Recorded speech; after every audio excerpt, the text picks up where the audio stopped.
Hey guys, welcome back to a new video. I'm Stephanie West. I'm a licensed counselor here in the state of Michigan, and I am owner and operator of In Progress Counseling. Today I want to give an invitation for how do we effectively go about change.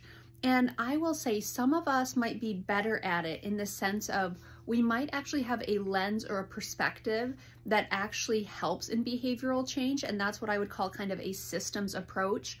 My brain is a very systems brain. I am typically able to get more of a bird's eye view of things because that's just the way my brain organizes. So as it relates to kind of inviting others into change and being a helper along the way, I have the advantage of just being a systems person. And so thankfully, I want to use that gift to help others, but I also just have a touch of an advantage. And so I want to acknowledge that at the front end. But that's why this type of psychoeducation can be helpful, because there are certain things to get yourself ready for change. And so we're going to talk about kind of a global perspective of how does change happen or how to invite change into your life. So the first thing up here is that reflection. I don't love it. Is the what. What do you want to do? But once you figure out the what, at the same time, you should be sorting through the why. If you don't understand your why of something, typically you're not going to stay very engaged. If your why is a bad why, typically you're not going to stay engaged long term. So if it's like, well, my sister or my brother has this and I want it too, so I'm going to do this out of a spirit of competition or out of a spirit of jealousy. Well, rarely is that the motive that propels us towards true, effective, lasting, and healthful change. So we want to figure out the what do we want, and we want to figure out the why do we want it. So let's say the what that you want is financial security, and the why is because we're done living paycheck to paycheck.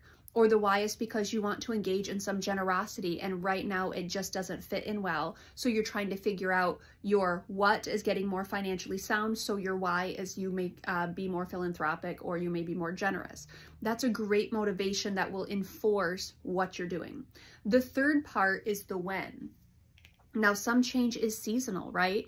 If you're sending kids to private school and it's $25,000 and you're like, this is where we're giving bucket loads of money to charity. Maybe you can do that. Or maybe it's one of those things where we can donate a little bit now, but we can donate a lot more in the future when this particular season is no longer making the financial demands of us.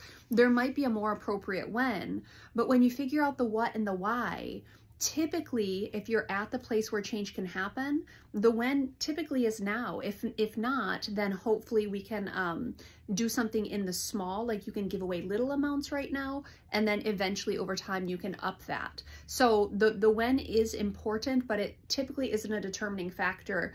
Otherwise, I wouldn't necessarily be worried about the what and the why.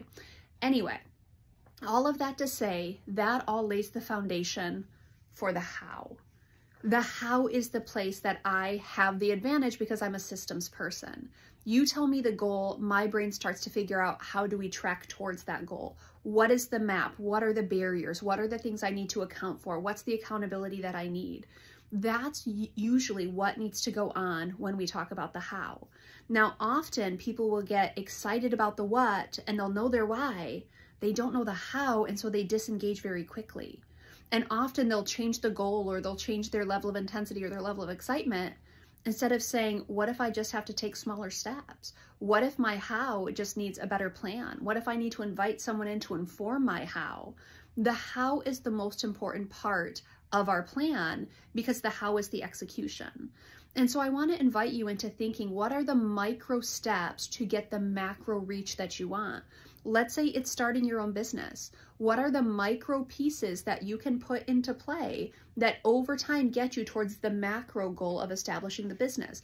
So potentially it is connecting with certain people, hearing about their business plans, listening to a marketing book, going ahead and registering for an LLC, create some literature about what you're intending to do, but you distribute it now for free so you get a little bit of a following.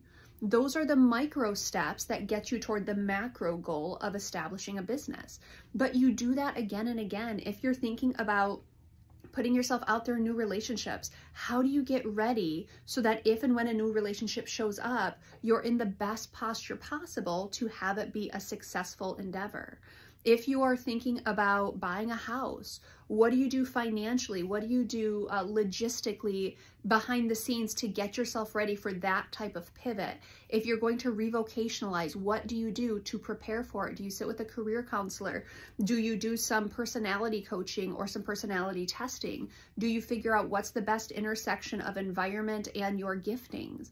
There's a lot of micro steps we can take to get us towards the macro goal. And often the how is where we get immobilized. And sometimes pulling a professional help can be of service to you. Sometimes just slowing it down enough and writing down all the steps that need to happen and then putting it into an organizational framework can be helpful. But if you know your why, you know your what, and you know when you want to do it, you gotta get realistic about the how. How are you going to go about it? Because every day showing up, doing something minute to help move you forward, that's a way to show up towards your goals. That's a way to show yourself as trustworthy. That's a way to gain confidence, but you have to know how you're going to go about it. It's a paramount step. I want to invite you into thinking whatever that big thing is out in front of you, how are you going to go about getting it? And what are the micro steps to get there?